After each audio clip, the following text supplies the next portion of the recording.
Excellencies, ladies and gentlemen, first a very happy New Year, a peaceful New Year, I hope, of course, particularly for the region which we are going to discuss this evening.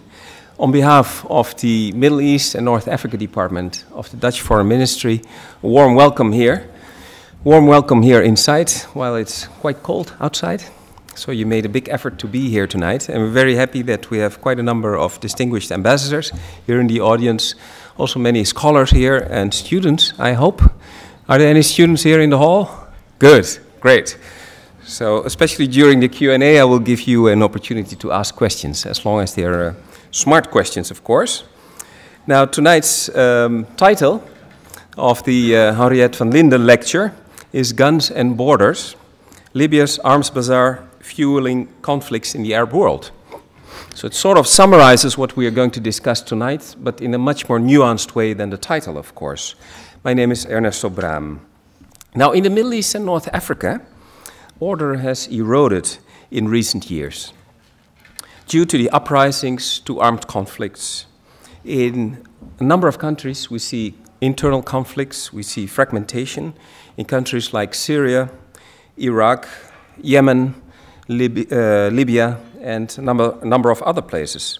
Now, proliferation of arms is not new, but today I think we see a new dimension that's added to arms trade, or actually arms trafficking, I should say, because I was corrected by Mr. Moncef Kartas that it's trafficking, so the illegal side of that. Now we see that populations have been displaced, fragmentation. Some governments in countries in the Middle East and North Africa have less control over their territory. And of course, the threat which we read about in newspapers and see on television about, the jihadi threat. Now, according to a scholar, a certain Julie Bassler from George Washington University in the US, and now I quote, "Libya has become an arsenal for conflicts in West Africa and throughout the MENA region, as a wide range of weapons are spread and sold under the auspices of civilians and militias." Now, that's her quote, of course, and you can debate about it. There's a wide network in arms trafficking throughout the region, actually worldwide, including Syria. Tonight, we have three experts. Unfortunately, Mary Fitzgerald, who would be with us via Skype, could not make it because of her airplane. She was on the way to Libya, but got delayed. But that means we have plenty of time for our three experts, and of course, for you, the audience, because I know there are always many questions, and you will get ample opportunity to ask them. Now, tonight we have three experts on the topic. We have our first expert will sketch the bigger picture, the global trade or global trafficking.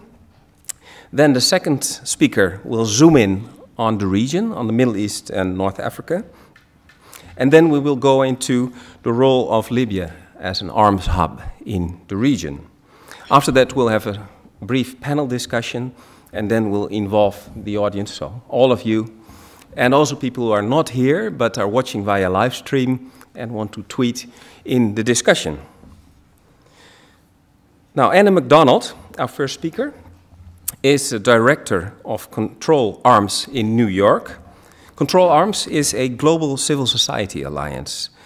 Now, about, I think, more than 10 years ago, she and her organization took the initiative to try to convince countries to sign an arms treaty to regulate the international trade in conventional arms, the ATT. Now, in the 24th of December 2014, so quite recently, only last month, this treaty entered into force. And more than 100 countries have signed it. So this shows the success of her organization. Now, at the signing ceremony of this particular treaty, the Arms Trade Treaty, in 2013, she said, and I quote, "Ordinary people around the world are suffering at the rate of 1 death a minute from this trade." Now, Anna Macdonald holds a BA in Politics and Geography from Sheffield University in the UK. an MA in Development Studies from Leeds University. And she has a very distinguished career. It's too long to mention everything. I just will mention a few highlights. From 2004 till 2006, she was the Oxfam Campaign and Communications Director. Subsequently, from 2006 to April 2040, the head of the Arms Control Unit within Oxfam. So she has a very long career and expertise on arms control. She will provide an overview of the arms trade flows globally, and also with some specific emphasis on the Middle East and North Africa, and particularly on the regulations. So she will explain to us how she managed to convince so many governments, of which a number are represented here, to sign that particular treaty. Now I will make a few short remarks.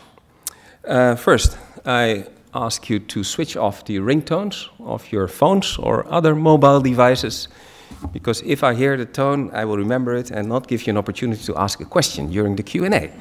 So this might be an incentive to you. I see now many people grabbing their handbags or inside their pockets. It's very good. So switch off the ringtone. Now specifically, the security here has asked me to tell you that smoking is prohibited, not only here in this hall, but also outside, close to the door. I know it's cold, so for those of you who cannot do without a cigarette in 2 hours or something, you have to go on the canal, or in the canal, or on the bridge or something. It's completely up to you. I think both are equally unhealthy. So anyway, and what I always say, and which I have to say, is that whatever will be said tonight by the experts in our panel, and of course by you, the audience, does not reflect the views of the Ministry of Foreign Affairs of the Netherlands. Not necessarily reflect. Maybe it also doesn't even contradict it, but I will not say when it reflects the views or contradicts the views. And last but not least, we have hashtag for tonight. So those of you who are very savvy in social media, and I'm sure all the students there are, and also maybe some of the older people. The hashtag for tonight is hashtag HVL, logical, stands for Henriette van Lynden, HVL Middle East. I don't think it matters whether it's capital letters or not. So HVL Middle East. You can also ask questions or make comments there. Now, without any further ado, I would like to invite Anna Macdonald with a warm round of applause to take the floor.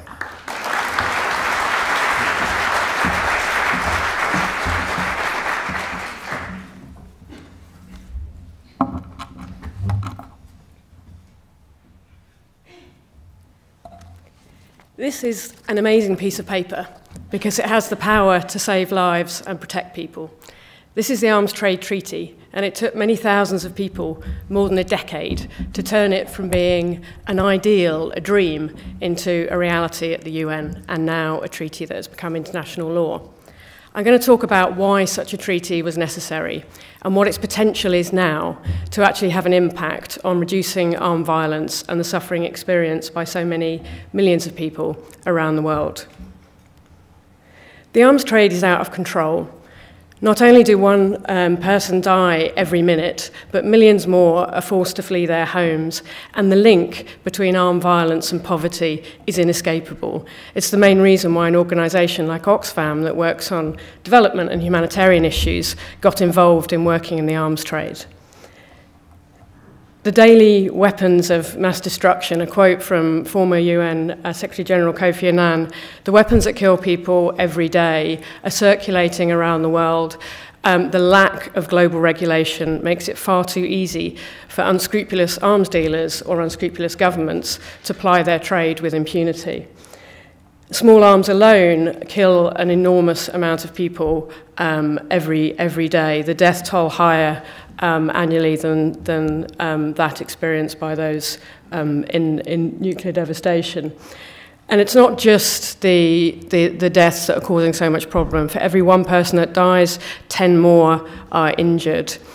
We also calculated the economic costs of conflict. For Africa alone, $18 billion are lost every year due to armed violence, having a huge impact and negative effect on that continent's ability to overcome areas of poverty and promote development.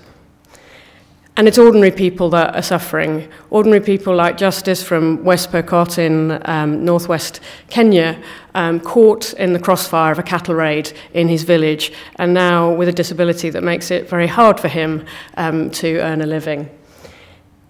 The easy availability and the low cost of weapons is also fueling crime. The low cost of grenades in Burundi has led to a spiralling of the use of those weapons in attacks, in muggings, in basic robberies, and is causing a huge amount of devastation.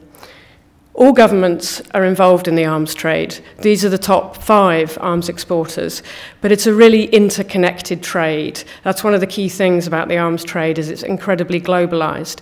There are very few arms companies or countries that produce entire weapon systems. Most companies are involved in producing parts of weapon systems or parts of armaments that are then transported elsewhere, where they're assembled and then shipped on to a 3rd or 4th destination.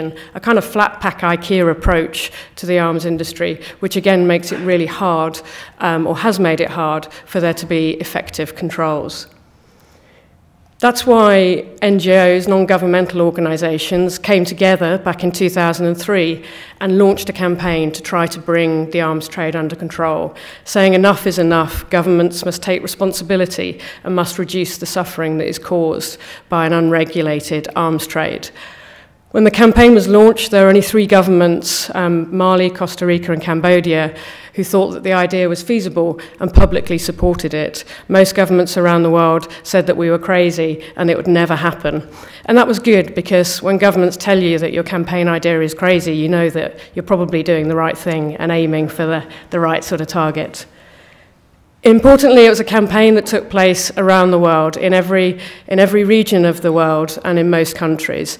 And gradually we built up support, and gradually governments came on board with the idea. And like, yes, maybe it is possible. Maybe a treaty can exist that brings some regulation to the arms trade. Our strategy was to get 1 country per region to publicly declare support, with the idea that it would then snowball. And it did. And soon we had over 1 million supporters who'd publicly pledged to support the treaty, and we had more than 50 governments who'd publicly declared that it was a good idea. In 2006, work began at the UN. The first resolution went through, and it was time for governments to begin debating what sort of treaty it would be, drawing attention to the fact that there are so many products in the world, innocuous products that are heavily regulated and controlled, that governments know where these products are almost any time, and yet deadly machine guns, explosive weapons, tanks, battleships, and so on can be sold without any regulation, brought attention to the world of why this was so urgently needed.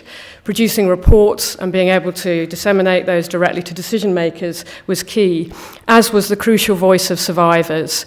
Survivors from all continents were an essential part of the campaign, and it was their testimony in particular that proved very persuasive to governments, to decision makers, as they relayed first-person accounts of what being affected by armed violence really means. Many prominent public figures as well were endorsing the campaign. For African countries, this was really important. 95% of weapons found in Africa are not produced in Africa, so they're coming from outside the continent. It's the flood of weapons in that causes such a problem, and that's the same for many regions in the global south. So gradually this idea took hold, and at the UN governments began to really get involved in the discussions and really start debating not if there would be a treaty, but what sort of treaty it would be, what would be the content of it.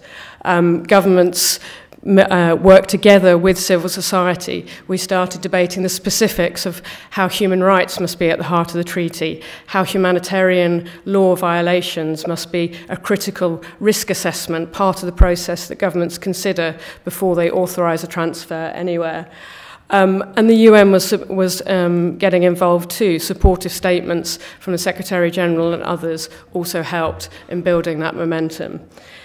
And I think one of the important things that we managed to achieve with this, which is critical in tackling something as complex and difficult as the arms trade, where there are so many vested interests, is that actually quite a lot of smaller governments working together with a lot of non-governmental organisations, with academics, with researchers, with health workers, with many who had experienced the problems of conflicts, managed to come together and create quite a powerful force, which managed to turn around the terms of the debate and managed to turn around the dominant voices of the huge countries of the world, those which tend to dominate in the UN Security Council and elsewhere, and which tend to sometimes drown out the voices of countries from the global south. That did turn around, and we did see activity in all regions of the world. In the Middle East and North Africa, it was very important as well that campaigners were actively involved in persuading their governments to take part in the negotiations.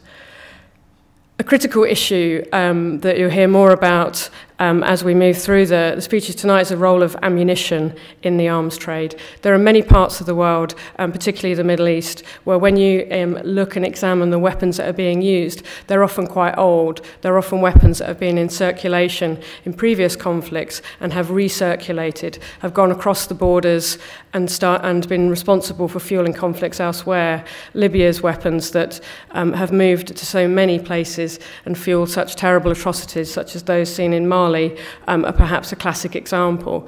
The role of ammunition in making those weapons live, in making them deadly, is crucial, and it was a critical success that we managed to ensure that ammunition was included in the Arms Trade Treaty. So the treaty was adopted in March 2013 by overwhelming vote at the UN. Only 3 countries, Syria, Iran, and North Korea, voted against, and 154 voted in favour. If you're going to have countries voting against you on a major issue such as the arms trade, those 3 are probably quite good ones. Actually, it motivated the rest of the world in particular to say, this is some of these examples of atrocities that are taking place. The height of the Syria conflict is an example of actually what we think this treaty can help to prevent in the future. So what is it actually going to do? How will it work? For the first time, governments at a global level, all governments are required to say yes or no to arms transfers. And strange as though it sounds, previously that was not the case. Some governments had export controls, the European governments in particular, many others did not. And although there were regional agreements in a few places, in many places there were none. So now governments have to authorise arms transfers that are leaving their country arms exports. And they have to do that against risk assessment. They have to look at the risks that those arms might be diverted, that they might be used for human rights abuses, that they might be used to violate humanitarian law, that they could be used to commit gender-based violence, that they could fuel corruption. And if the risk of all these is very high, they have to say no. And that's really important because there's now a tool by which governments can be held account for arms that are leaving or passing through their territories. They have to make these risk assessments and they have to take a decision. Implemented well, this treaty has the potential to reduce the arms and ammunition that are flooding around the world. Governments rushed to sign up to the treaty. It was a big shift from when we launched the campaign and only 3 would support it. 67 signed when it opened for signature, and there are now 131 signatories, with 61 governments who have ratified it. The signatories include the US, John Kerry here pictured signing in September of 2013. Very important to have the world's biggest arms exporter as an early signatory to this treaty. The UK and France were also amongst the early signatories, again, major exporters, and now, as of today, almost all European countries have both signed and ratified the treaty. We had a big push, a race to get 50 countries to ratify the treaty because 50 was the number needed to make the treaty become international law, which, as Ernesto said, took place on the 24th of December, and it's good to see campaigners from this country finding some landmarks to campaign in front of. So we're encouraging countries to sign the treaty. It's really important to try and get as many as possible, but equally important is making sure that it's actually applied well, that they take their legal responsibilities seriously now, that the old excuse of if we don't sell it, somebody else will, doesn't hold up anymore, that the other excuse of, well, we're not doing anything illegal, that's not true anymore. There's an international law that says you are if you're supplying arms where you know they're going to be used for human rights abuses. This is what we need to now push governments to do. And it could have a really positive impact.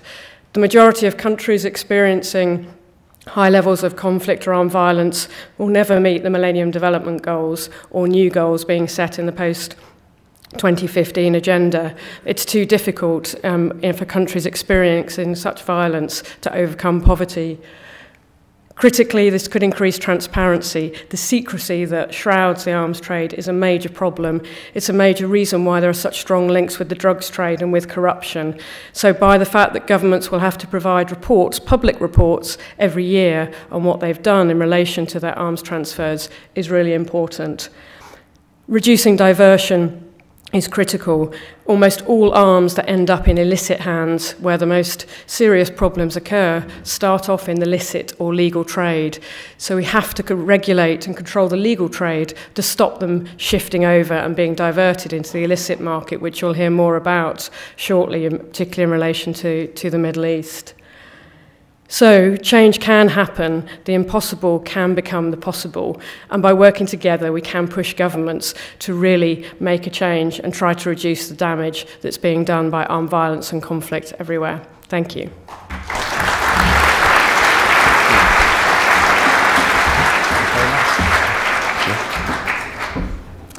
Thanks very much, Anna, for enlightening us on the ins and outs of the Arms Trade Treaty. I think many of you were probably not aware of all the details and all the effort that has gone into it and everything that has already been achieved there, but still there's a long way to go in terms of implementing it and to see that it is really enforced, the treaty. Now we go to our next expert, Moncef Kartas. He's an expert on arms trade, and probably he will say arms trafficking, because he keeps correcting me, and he's right in doing so. Arms trafficking in Northern Africa.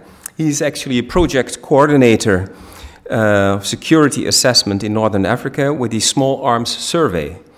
Now, the Small Arms Survey is, I would think, the main source of information for the public on small arms and on armed violence.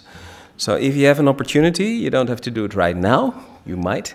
You can go to the website and check out the papers and the studies they publish. It's very authoritative. Now, Moncef Kartas is currently, he's originally from Tunisia. He has been abroad for quite a while, and he's now mainly living in Tunisia, but also off and on in Europe and traveling, fortunately also coming here to Amsterdam to talk to all of you. He is also with the Geneva Institute for Graduate Studies, and he studied abroad in Munich at the Ludwig Maximilian Universität, to recall my German from secondary school there, and also at the Graduate Institute of International and Development Studies in Geneva.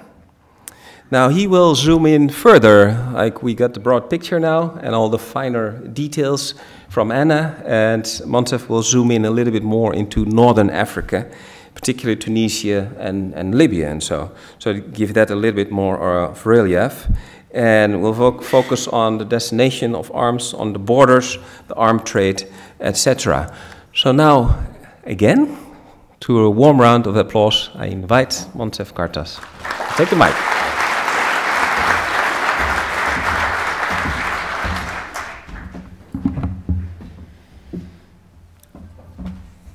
Yes, hello.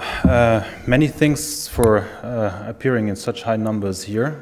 That's quite a pleasure and an honor to present our works and findings to you. Many thanks also to the Ministry of Foreign Affairs for inviting us to present our work and discuss this issue.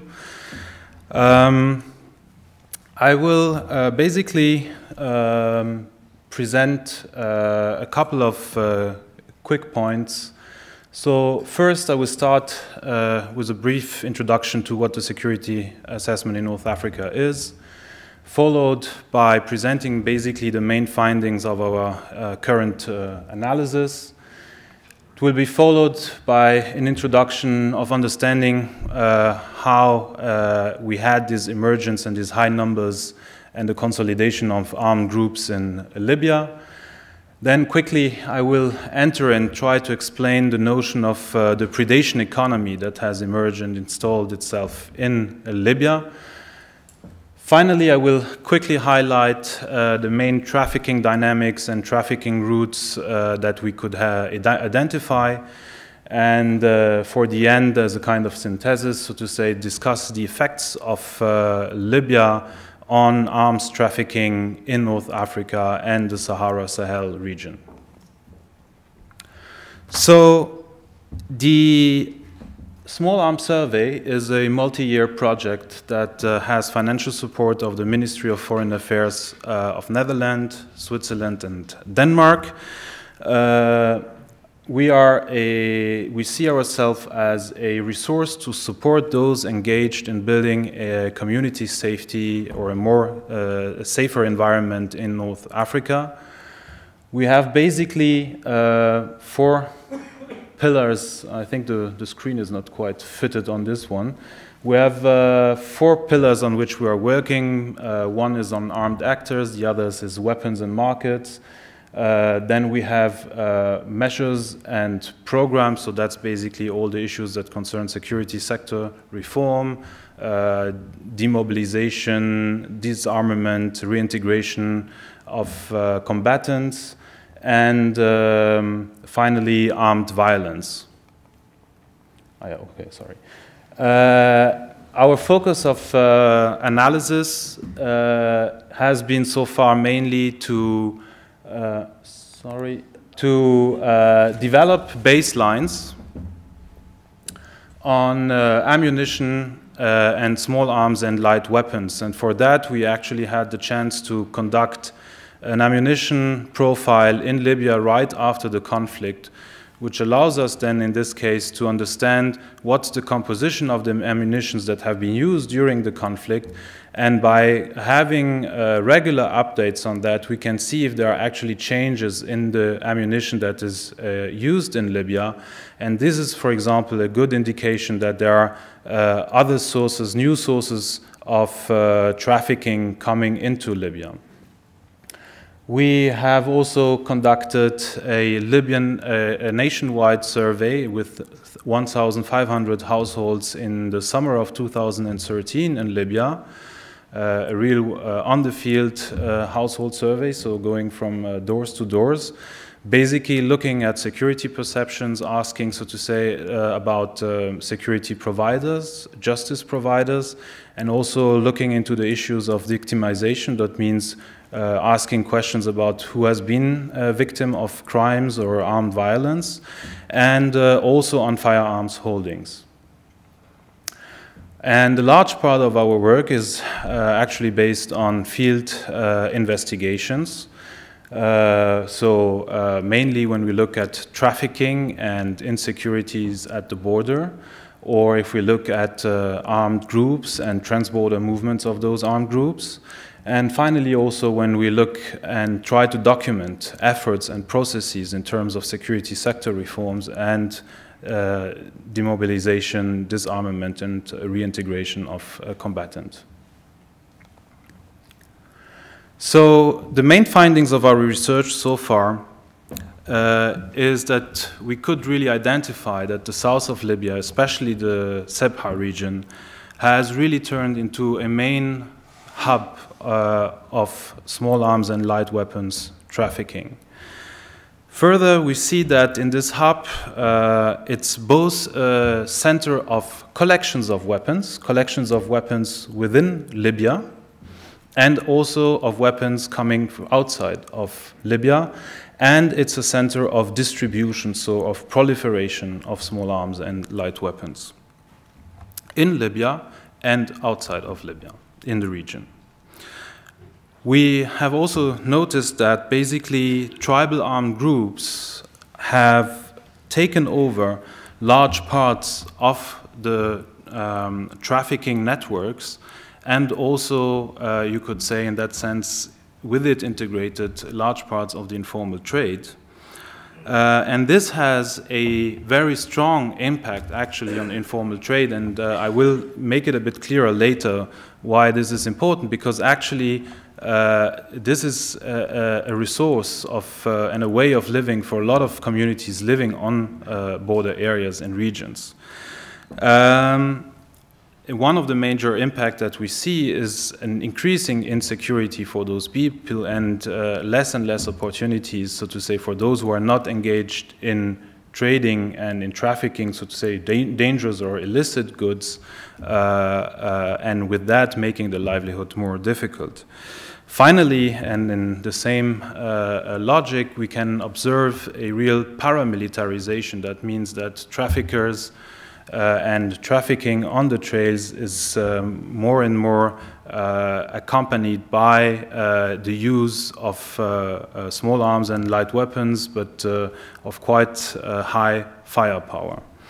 And that actually, so to say, on both sides, so also on the sides of the security forces, border protection forces, there is an upscaling in armament, but also with the population and the traffickers. So how can we understand the emergence and consolidation of armed groups in Libya?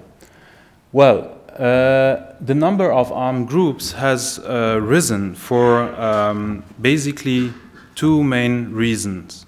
The first one, and this is something that is often underestimated and misunderstood, is that actually at the beginning of the armed conflicts, the number of armed groups was rather limited to mostly those revolutionary groups, but that it's actually by the end of the conflict, and that's mainly when the depots that you had scattered all over Libya were looted, that a large number of armed groups, new armed groups, had emerged when actually the fighting and the struggle against the Gaddafi regime was over.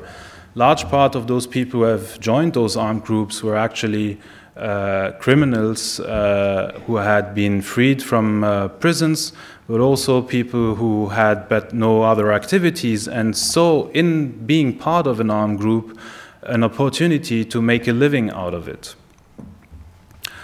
And this possibility, or the way how this making a living was possible, is actually because a lot of those armed groups were then used as security providers and paid, so to say, for their services.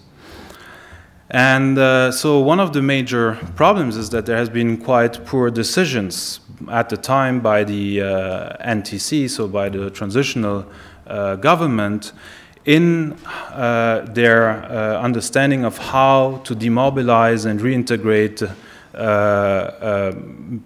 members of the armed groups.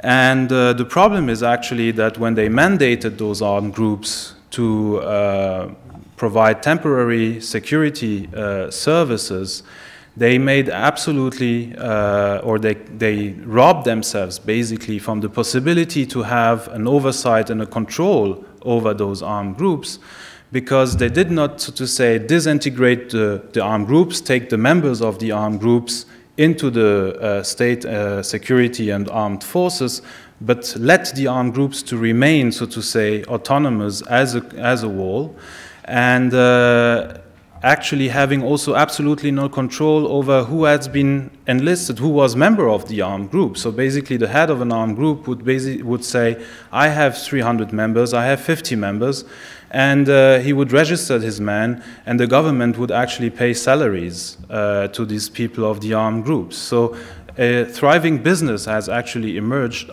in the sense of being part of an armed group and providing, so to say, security for these armed groups.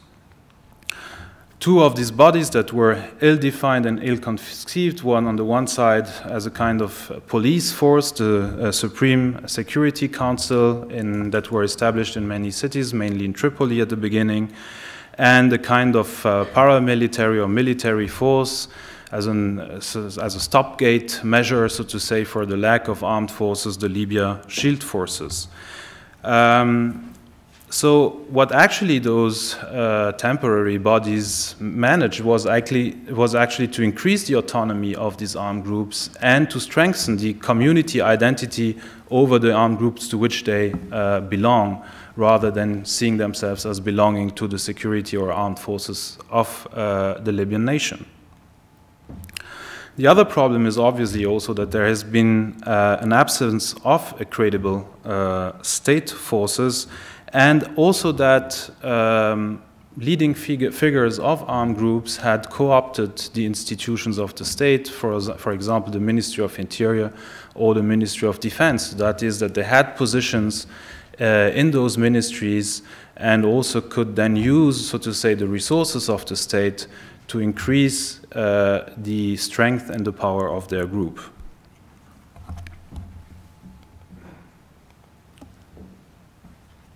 Then I would like quickly to highlight, and I think this was already a bit coming out of what I've said, is basically the emergence of a predation economy for the armed groups in Libya. So where did those revenues actually come for those armed groups so that they could gain this autonomy? Basically, you had, at the very beginning, the most important share came from government contracts, so either for the protection, for example, of oil facilities, but also of buildings and of all sorts of facilities throughout the country. Then these resources of revenue were extended by the armed groups, becoming, so to say, involved in trafficking, and not just trafficking of small arms and light weapons, but trafficking of, for example, drugs, counterfeit medicine, alcohol, and all sorts of illicit products, and also by more and more taking over informal trade. Informal trade is something a little bit different because the range of products is mainly not these type of illegal goods, but things like foods and so on that are basically tradable because of the steep price asymmetries that you have in the countries in the region. Then there was also the emergence of so-called protection rackets, so very much in the mafia type of activity for the protections of villas of civilians, some of them living abroad, not being able to come back into their countries, and all sorts of, and all series and also forms of creative ideas of how to racket civilians. And finally, more and more an engagement into organized criminal activities.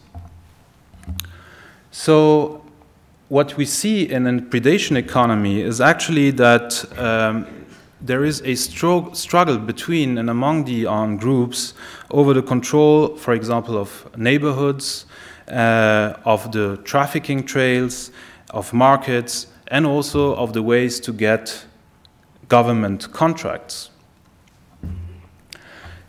Another feature of the struggle or of the emergence of the predation economy was also that for the armed groups there was an opportunity to gain political influence and influence also within the tribes, because often heads of armed groups were rather marginal person in terms of the tribal community, tribal structure, but by being so powerful and by being able to distribute the spoils of those revenues could gain a quite high position within the tribes and gained a lot of influence also on tribal politics.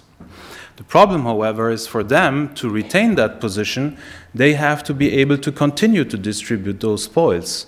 And therefore, there is this large incentive for them to continue with these activities. The predation economy, so we can see, drives struggles and weakens. Thank you. what is the number? That's not going to work out.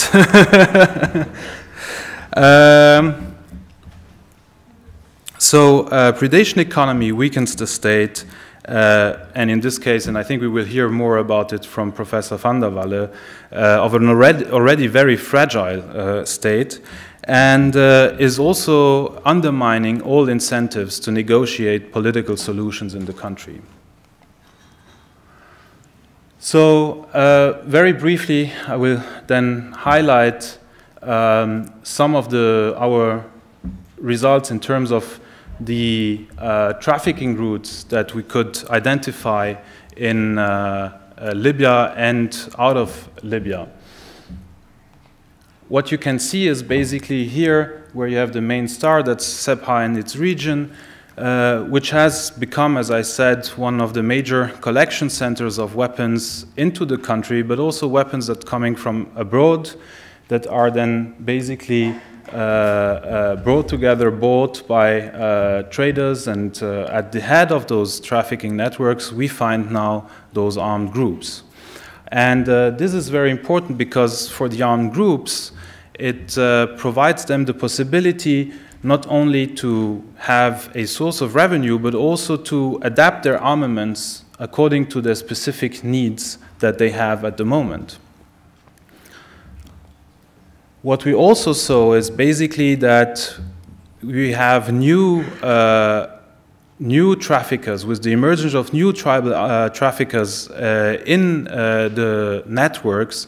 There has been a resurgence of old trafficking routes that did not exist before, like the one that you see here, going to the north of Sudan, heading to the border region between Sudan and Egypt, with some of the weapons going to Yemen, others going into Upper Egypt, and another third split of the path into the Sinai and Gaza. You have then another route that was developing, one that brought, and that was what a lot of people talked about in the media, weapons going into northern Mali. But what we also see is that weapons were coming from northern Mali back into Libya. Finally, with the emergence and the rise of different hotspots and conflicts in sub-Saharan Africa and in the Sahel, like in the Central African Republic, in Nigeria, or in South Sudan, trafficking routes have emerged that are bringing weapons from the south of Libya to these destinations. So finally, to conclude, it's a bit more than the minute that you gave me,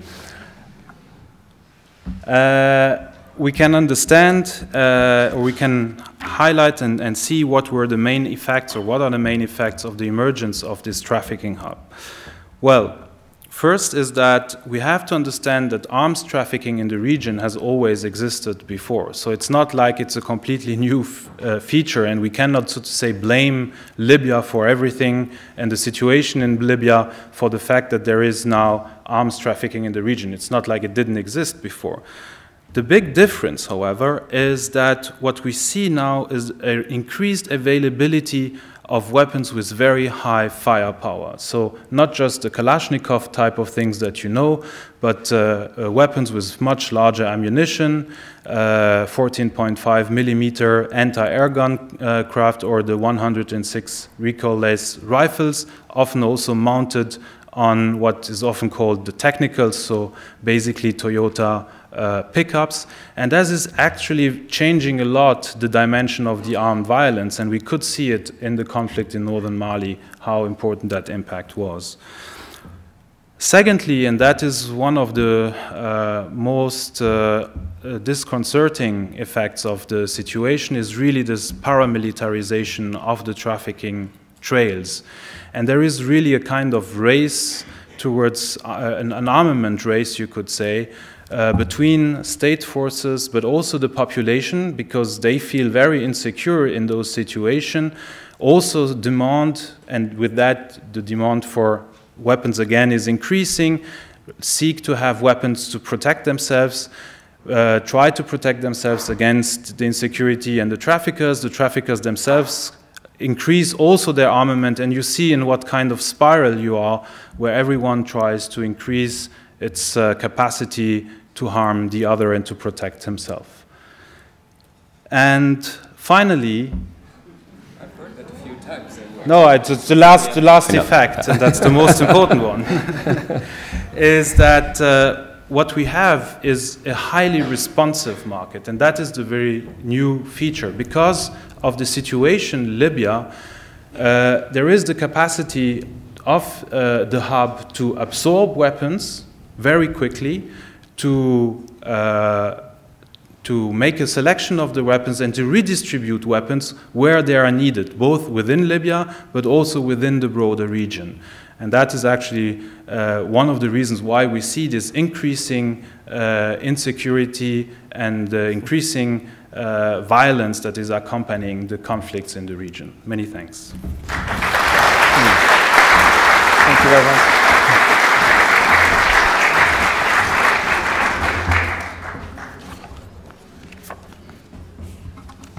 So, thanks very much, Moncef. Don't break down the stage. For your presentation on the arms trade in Northern Africa. And I think a very important remark you made is that the arms trade or trafficking is not that new, and that it's not only Libya that is involved in it. So you said, I think, something like we should not blame Libya for that exclusively, maybe, I don't know. But anyway, we go to our third expert on the panel, who is Professor Dirk Vandewalle. He is a professor of government at Dartmouth College in New Hampshire in the US. Now he is, I think, the most prominent scholar on Libya. And I know many scholars on Libya are watching, so don't feel offended, but I think he's really the most prominent scholar on Libya. And we're very happy that he is here. When we started organizing this lecture on Libya and arms trade, everyone said, you have to try to get Professor Dirk Vandewalle here. So we're very happy that he's here. Now, he is originally from Belgium, but is already living in the United States for a long time. He holds an MA in International Affairs from the Middle East Institute from Columbia University. Also PhD, if that was not enough yet, from Columbia University. And he has been studying Libya for 25 years or more, probably. And has had some personal contacts. I don't think he was a friend of yours, maybe he was, with Muammar Gaddafi. So he has spoken to him. Of course, now he says no one is a friend now, of course. But anyway, but I assure you, he's a scholar, so he's neutral and objective. So for the record, not a friend of Muammar Gaddafi, but he has met him, I think, several times, and his relatives. So he's really not only a scholar from the outside, but also the inside. He's seen what the situation is like, really, that time. You know, ancien régime, we might say. It's not that long ago. Anyway, he was an advisor of the UN support mission in Libya, UNSMIL, and is also active with the Carter Center on monitoring elections, etc. So he's very diverse, and everyone basically wants to make use of his expertise. He also has given, I think, statements at the Congress in the US. I'm not sure if they really followed your advice, but anyway, you can talk about it yourself. And actually in March 2011 already, when Gaddafi was still in power, in Foreign Policy magazine, Professor Vandewalle wrote how not to intervene in Libya. So, sorry, not all your advice was followed, otherwise maybe the situation might have been slightly different. He regularly appears on BBC, CNN, Al Jazeera, in the New York Times, and many other publications. He will talk about the political, social, and religious context of the conflict in Libya. So to add a little bit more color and relief specifically on Libya, and that is where I already said he is a very prominent scholar on that.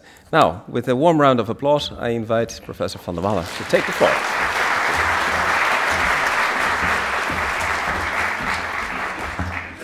Well, thank you, first of all, Ernesto, for that absolutely wonderful introduction. Thank you all for coming. Obviously, it's a pleasure to be here and to be able to talk to you. And as was just said, and as Ernesto said, I will try to add a little bit of kind of flesh to the bones. We've heard two excellent presentations from my colleagues, and I'll kind of hone in a little bit on what Dr. Kartas was telling us.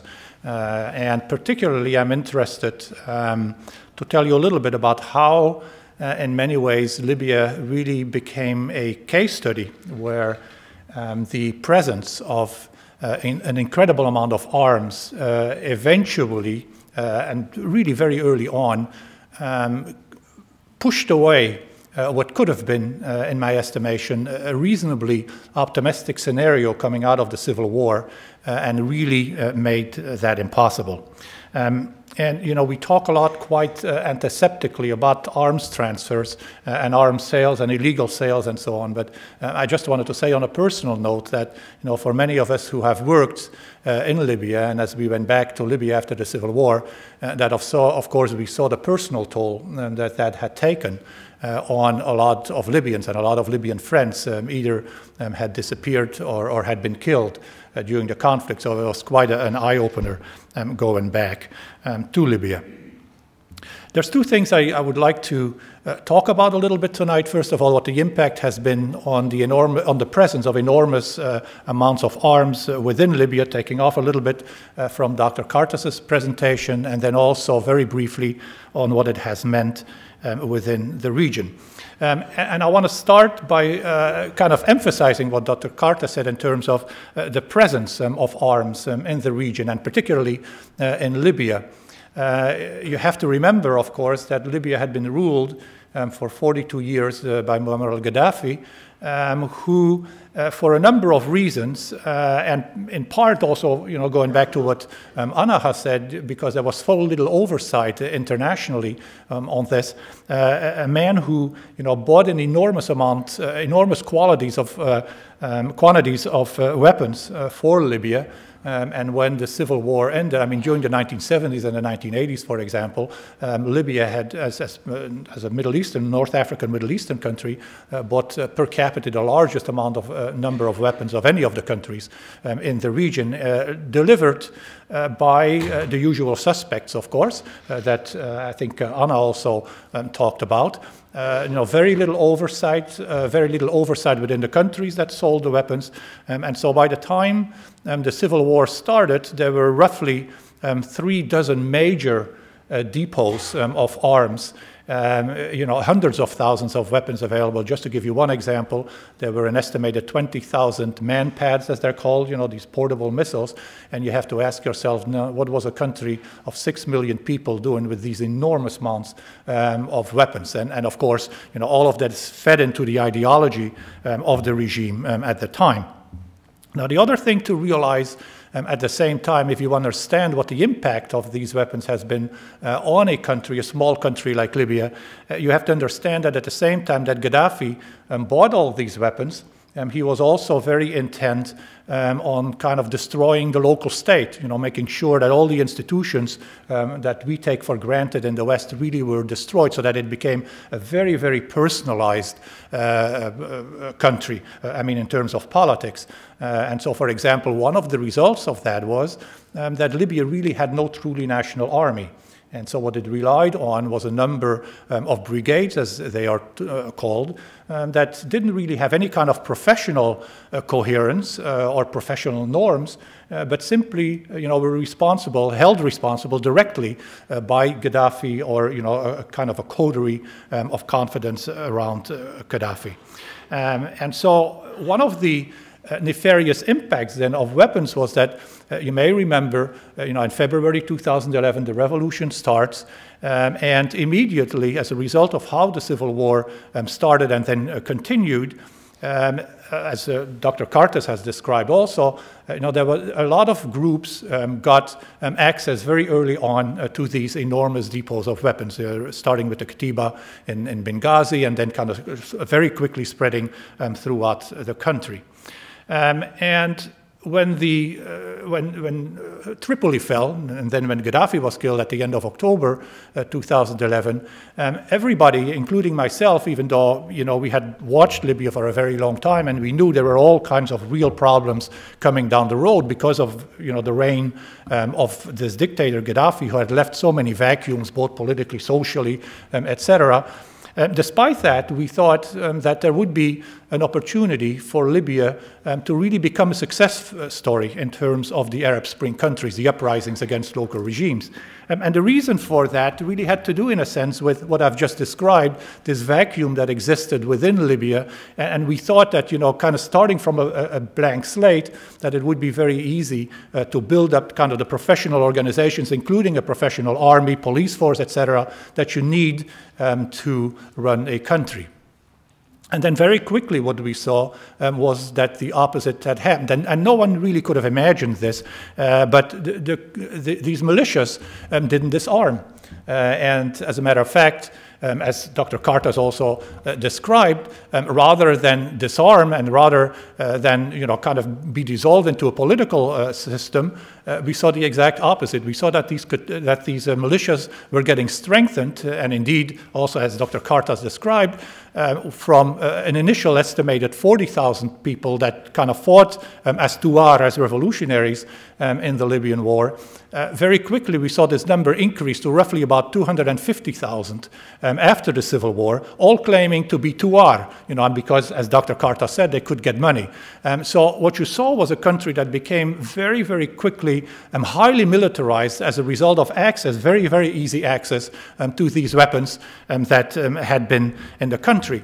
And at the same time, you had a government coming out of the Transitional Council that was trying to establish itself. And we were optimistic because, remember, within a year after the removal of Gaddafi, Gaddafi died on the 20th of October 2011, and in July, on the 7th of July 2012, Libya already had the first national elections. And so everybody thought, this is a country that's moving forward. There was an enormous amount of euphoria surrounding the elections. The elections were fair. The international community, including the Carter Center, really certified them as fair elections. And so, everybody thought that Libya would move forward very quickly. And then what we saw happening was that, in a sense, these militias, not willing to disband, there were a number of efforts made to buy back weapons and so on. Nothing really worked, because by that time the militias really had tasted their own strength. And so what we saw was that the political process in Libya very quickly became hollowed out, because these militias essentially were setting the tone of the debate.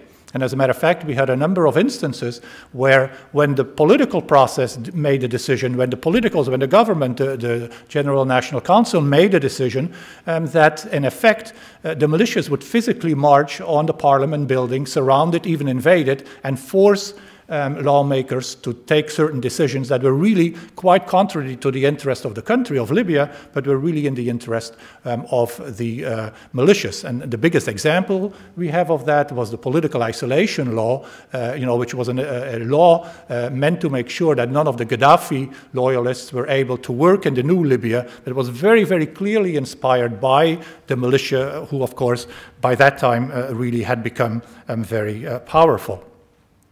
And so all of this was exacerbated, and I'm not going to repeat the whole story because I think Dr. Kartas explained it very well to us, within an economy in which economic patronage had become very important. And the militias were able to hook into some of these networks of patronage.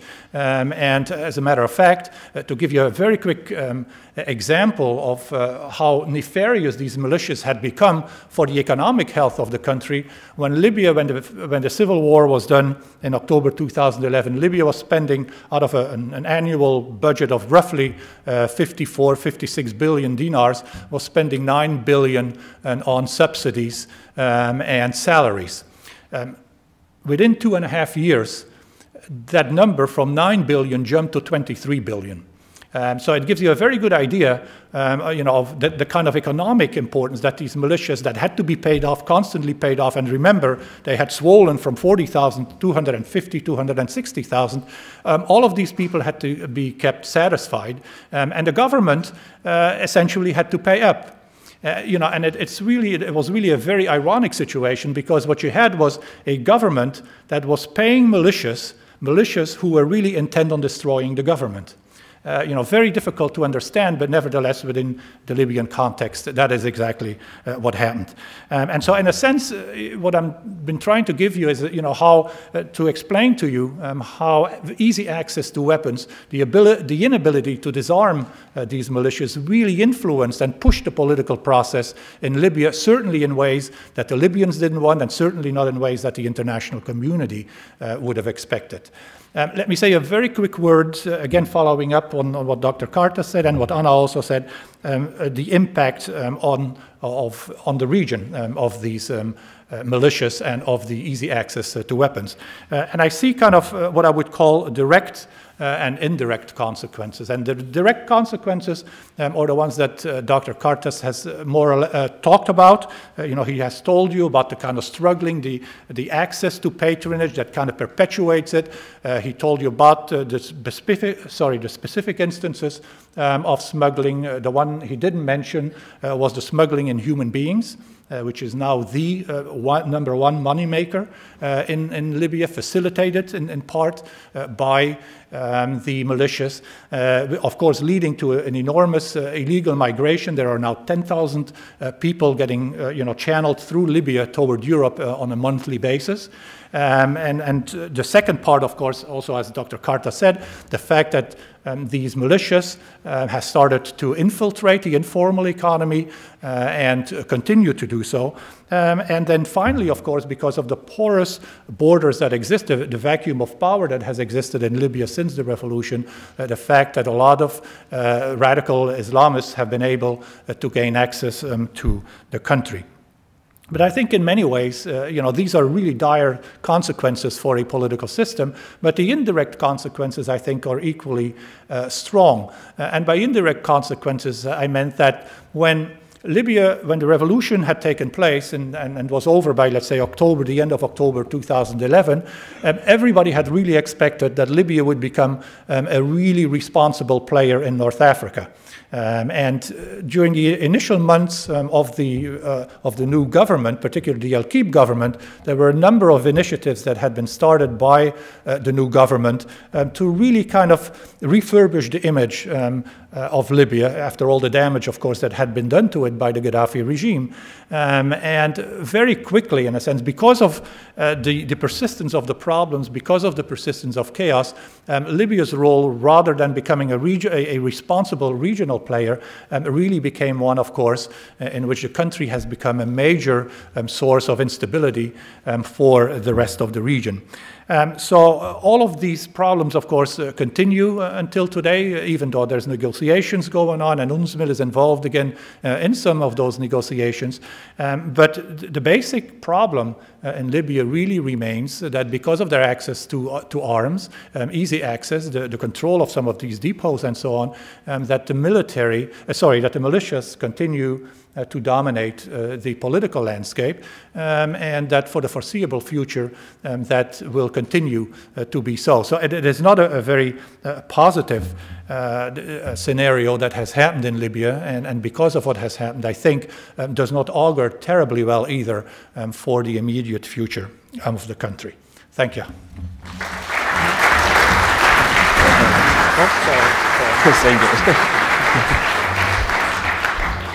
So thank you very much, Professor Vandewalle, for giving your presentation on Libya, and we could see that you're very knowledgeable on that. And I think it sort of nicely rounded up the three experts in the sequence from the broader picture, zooming in on Northern Africa and then on Libya. So now we go to panel discussion, if I can find my thing. I was just wondering, we've analyzed the situation a bit, see where the problem is. I mean, some of the problems on arms trade and so. If we move to possible solutions or options, I mean, first question maybe to Professor Vandewalle. The situation is very complicated. There are many factors there. What do you feel is a priority now for, let's say, Europe or the international community to tackle regarding the situation in Libya specifically? Well, I mean, you know, there is this very chaotic situation, and as I described it in my talk also, there are a number of kind of spillover effects that we're now seeing of that chaos in Libya. And it would seem to me that, particularly since, as one of our speakers yesterday, because we've had a number of talks over the last 2-3 days, you know, one of our speakers said, you know, Libya is not really the back garden of Europe, so to speak. It's really in your front yard. And so it seems to me the one thing that I've talked about and I've written about, including in the New York Times op-ed piece, was that I think Europe really needs to come up with some measure, some means to really have a much more muscular presence and regarding the ongoing efforts to bring some kind of peace to Libya. And of course, I'm not sure that Europe alone can do it, and certainly I don't think a military intervention from Europe is in the cards. But it seems to me, and of course the European community has produced a background paper on this, on what all can be done, but it seems to me that there is still a lack of political will to really move forward very forcefully with some of what should be done to really, in a sense, make the possibility of cooperation between the different groups in Libya. And I realize that is a very, very difficult issue to do, or a very difficult problem to solve, because remember the way that I described it, if you are a militia member, you know, one essential question is, you know, what could be offered, what incentive could you offer these militia members that would push them toward abandoning what they now have. I mean, here you have a number of young men who have no chance of ever getting a job otherwise outside the militia to which they belong, getting quite well paid, as a matter of fact, getting better paid than a lot of their civil servants in Libya. Including us, probably. And so, you know, the question is, what can you offer them? And you know, if Libya were a country with a long institutionalized political history, you know, there are lots of post-Civil War situations where you know, rebels or former rebels, you know, can be pulled into governments, can be assigned positions. You know, prestige is important. Being part of the political process becomes very important. None of that is really consideration, I think, in Libya, in part because the political system has been so discredited. Yeah, that's. I mean, the picture you paint is quite bleak, and also the solutions are far away. Moncef, what solutions do you see? What means are there anyway to try to get some of these people out of these militias? What incentive could you give them? Yeah, well, first I would like to note that, you know, we cannot force it to have good solutions. I mean, the situation is bleak in Libya, and there are not so many options. But it doesn't mean that we have to lose all hopes. It doesn't mean that we have to stop all our efforts. And I think all the efforts and all the weight that can be put into the political process from the outside, from the neighboring countries, on trying to influence either single groups or other groups will be very important. And I think could you be a little bit more specific? Yeah, I mean, a little bit more specific is that, you know, each and every country in the region has perhaps different access to different actors within Libya. And, you know, there is a direct diplomacy, there is an indirect diplomacy where you can also try to influence those who have, in the region, who have influence within the game of Libya, and perhaps also try to find political solutions among them so that their influence would move the things forward in that sense. If you were the Prime Minister of Tunisia, suppose, after elections, of course, peaceful way, what measure would you take, let's say 1 or 2 measures, to try to improve the situation in Libya? Well, that's difficult to say, because now, by the fact that I'm also Tunisian, I will think very much nationally about it, and I will try to protect my borders first and foremost. Okay, well, no, that's an honest answer. Yeah. So. No, but in the case of Tunisia, I would be I would have access to tribes in the south of Tunisia who have their networks and their networks of influence into Libya, with very important tribes, by the way, within Libya. And I would try to use them also as a conduit, basically, to have some sort of influence on the political or the negotiation process that is taking place. I would perhaps also use the information that I'm receiving from those channels to inform, for example, Bernardo Leon and Ansmil about the different positions. I might also play perhaps a role, as you could say, a kind of intercultural communication person, because obviously the way negotiations are taking place in Libya among tribal leaders are very different from the negotiation styles we know and the UN type of negotiation styles. And I think this is also one of the major obstacles, is that we don't exactly understand what is going on, because this is very foreign to us. Are you not afraid, I mean, now you're talking about trying to improve the situation in Libya, a neighboring country. You're not afraid that the situation in Libya will negatively affect the situation in your country? Yeah, but that's, so to say, a way also to preempt it. So that's why I would but secure my borders and do the other one. Yeah. I would do both. You know, there is the possibility close the borders, you know, it's fortunately, if I would be prime minister, I would have a big staff working for me, and I can divide tasks. So is this a sort of an application for? Job application? Yeah, well, I don't think it would be the right. I would have the right qualification, especially as I'm not a politician. Yeah. But this is so to say the multiple angles that you could see. I would also try, of course, if I was so unfortunate to be the prime minister of Tunisia, to try to impress a little bit more on my colleagues in the region, to also come together. So I could also try to play there also a kind of a leading role, because Tunisia has been... You mean the other neighboring countries? Yes, Egypt and Algeria, maybe? But also in the Sahara-style regions, yeah. And you know, Tunisia has been, I think, outstanding country for being quite peaceful one. It has never really conducted any war or anything in that style. It's a very peace-loving country. Its army is absolutely oriented towards the protection of its territory. It has Switzerland of Northern Africa. In a way, but it's probably not neutral.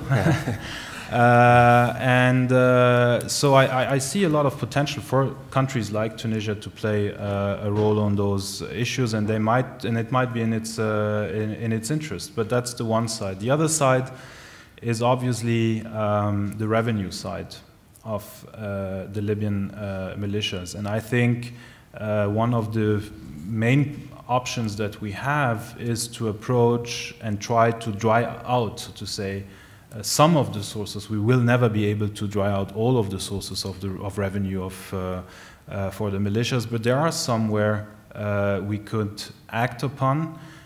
Some are more delicate, some are also a bit difficult, so to say, in terms of international regulation. So you need to have the UN, you need to have regional organizations backing those approaches.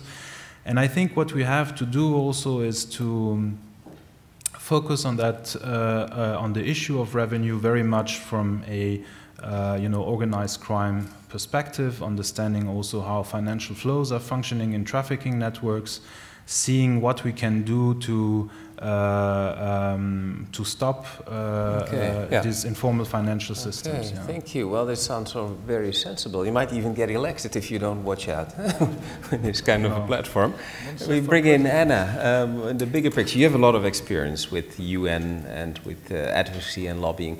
Do you see any specific task for the United Nations in trying to create a more optimistic, let's say, trend in Libya or the broader region? Well, I think more support could be given to Libya itself, perhaps, in the desire to reduce the level of weapons that are coming in, going out, coming back in again. Libya signed the Arms Trade Treaty last year at one of the earliest opportunities, and there are many community-based groups and ordinary Libyans who would really like to see a reduction in weapons and are working quite hard to do that. And supporting such initiatives, has been taking place in other Middle Eastern countries suffering high levels of armed violence, to just have, even at a small level, gun-free zones at the village or community level, which can gradually grow, is an important initiative at the grassroots level. And there should be solutions that are solutions that ordinary people want to see happen, and that ordinary people are able to be empowered to make happen. I think reducing, governments have responsibility to try to do more to reduce the flow of ammunition into Libya. It's going to take a long time to do anything to reduce the number of weapons that are there, but reducing new and fresh supplies of ammunition, explosive weapons can be done. Furthermore, in the countries surrounding Libya, they need support from better resource countries, particularly in Europe, with help to close the borders, not to people, but to weapons. Because this flow of weapons, illustrated so graphically by Moncef's slide, is causing major problems, not just in Libya, but in so many neighbouring countries. To what extent? I mean, we are also sort of on this side of the Mediterranean, a neighbour, of course, and as you correctly said, it's the front yard and not the backyard, and you want to keep your front yard always a little bit more tidy, because everyone can see it. To what extent is there also arms flow from Libya to Europe? It's more, well, from our research, illegal it's more groups or within criminal gangs. The rest of the continent that it's a problem in Africa. No doubt there are some weapons that are also getting into criminal hands. It's very hard to track illegal weapons by their very definition. But the number of times that weapons transferred by European countries to certain governments or rebel groups, which end up then being used against their own soldiers, is countless. If governments can do anything, then learning a lesson from Libya is really important. One of the worst examples, perhaps, of arms transfers was the airdropping by the French of assault rifles into Libya, where they would have absolutely no idea where those weapons were actually going, who was picking them up. When did it happen exactly? It happened after during the revolutionary period in Libya, when France decided to essentially violate the embargo that was in place and supply weapons to rebel groups. Now, their belief was that they were supporting people in the popular uprising, but the reality in such situations is that adding more arms into the situation never ends in a good result. It adds fuel to the fire, and in this case it's added fuel to the Libyan fire, but it's also added fuel to then the Malian fire and many others surrounding. Of course, another example comes to mind, and I'm sure quite a number of people here in the audience have that in their mind, the situation in Syria and Iraq, ISIS, ISIL or Daesh or whatever you want to call it. Do you see any similarities there in terms of arms fueling the conflict? Yeah, certainly, and there were a number of governments that initially in Syria advocated supplying weapons to rebel groups in Syria. There were many arguments and discussions in European parliaments about whether or not that was a good idea. There were campaigns from arms control groups such as ourselves saying that's not going to be a good idea, you don't know where they're going to go, you don't know how they're going to be used, and the risk of human rights abuses remains high. There are also governments such as Russia that continued supplying the Assad regime, which is a major problem, and particularly again with ammunition. And so often in conflicts such as these we see ammunition and munitions as being one of the major problems. Thank you very much. I think we now go to the audience, and I just looking around to see if there's a very quick hand going up there. The microphones, are they coming here? Yes. There was a gentleman there, he even didn't wait for me to say, well, you have an opportunity, but that's good. Very motivated. Now the rules for the question and answer session are, the gentleman is sitting over there, so you can already go there somewhere. Indeed, you raise your hand, so you gave the right example. If you get the mic, and that is not a certainty, it's not a guarantee at all, I will decide, so sorry for the others. I ask you to please give us your name and also where you work, or if you're a student of what faculty. And also I will ask you, no statements please, only short questions. So please, gentleman who raised his hand. And Good evening, my name is Paul Halle, working for the Ministry of Justice and Security in The Hague. My question is, how far do you, Mr. Professor Vandewalle, consider Libya the successor of Yugoslavia? And can we expect a split-up country in the near future? Yeah, we take a few more questions here. Gentlemen, oh, there's something, yeah, we get there. You're the next, I assure you. Yes. Thank you very much. My name is Herman Kleinsma. I'm the chairman of the Dutch-Libyan Cooperation Council. Dutch-Libyan Cooperation, yes. Yeah. My question to actually the three members of the panel would be, taking into consideration all the difficulties to get the parties sitting together in one room, we are currently working together with the Klingendahl Institute on a sort of proposal on a sort of online platform to support Mr. Bernardin Leon in his efforts to start the national dialogue. What would be the opinion of the panel, whether that would have any chance of success? Because we think we would avoid the problems of security, choice of location, and it would make easier for parties to sort of communicate without physically having to meet each other in one room. Okay, thank you.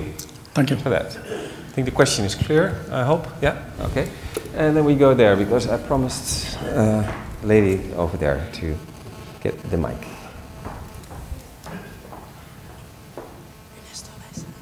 My name is Rena Netjes. I am a former correspondent in Egypt and Libya. My question is to maybe all three of the panel, or the one who feels like answering this question. We have been talking about weapons going into Libya. As you all know, of course, Qatar is providing weapons to certain militias, the Emiratis on a smaller scale to the rival militias.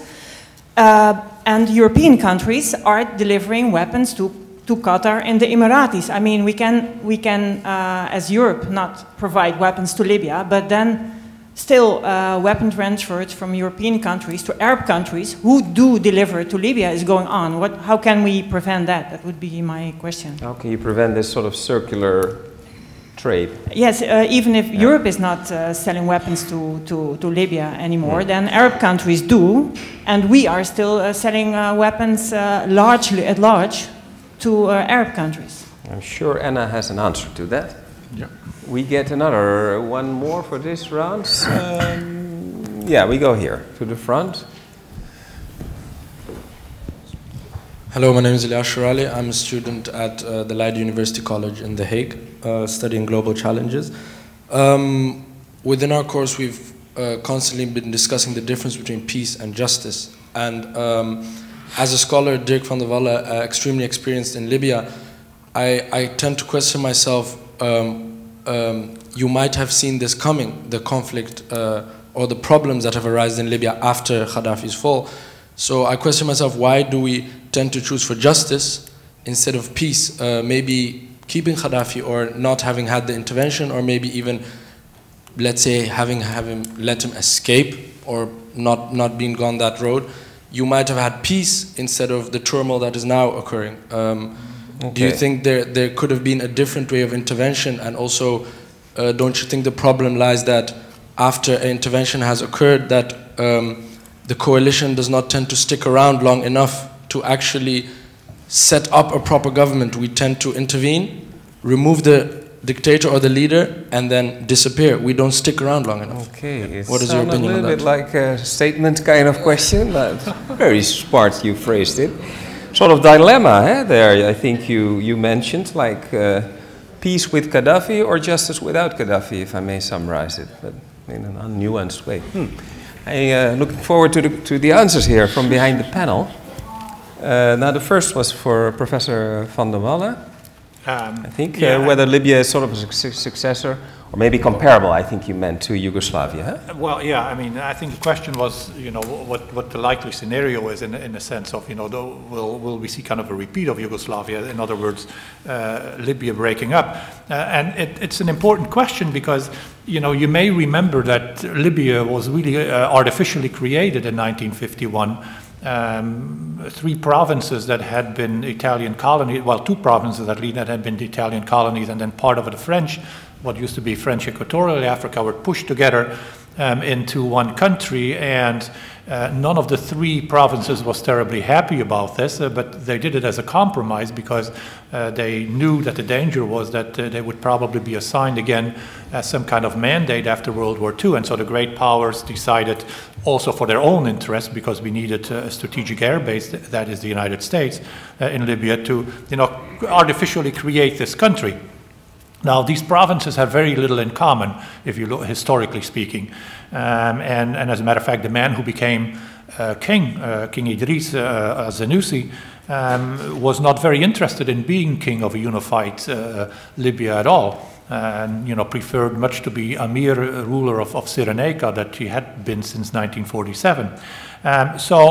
You know, this is an artificial entity, and what has really held together Libya since 1951, or at least since 1963, when that federal system that initially had been created in 1951 was changed to a unitary system, was really the presence of oil. And the fact, again, that patronage, you know, the central accrual of oil, everybody needed, you know, there needed to be unity. As a matter of fact, Libya was brought together as a unitary state to provide clear property rights for the oil state, for the oil companies in large part.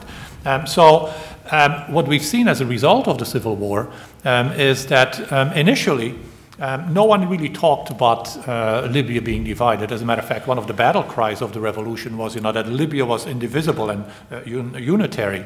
And we saw some unease, particularly in the eastern part of the country, where this notion popped up again that maybe Libya should go back to the 1951 constitution, you know, that federal system, in part because Cyrenaica had felt that under Gaddafi it had been discriminated against, you know, to some extent that was true, but that initial federalism in no way really mentioned breaking the country apart.